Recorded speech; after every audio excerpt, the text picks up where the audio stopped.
Sen gedenden içimde sustu bütün baharlar. Geceler adını değirmene divarlar. Sessiz otaqlarda sesini axtarıram.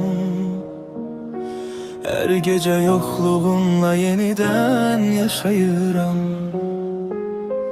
Ne kadar gizletsem de gözlerim seni arar. Sensiz bu ürək necə yaşayar, necə dayanar. Bir vaxt əlimdən tutan o isti əllərin İndi yalnız xatirədir qalıb gözlərimdə izin.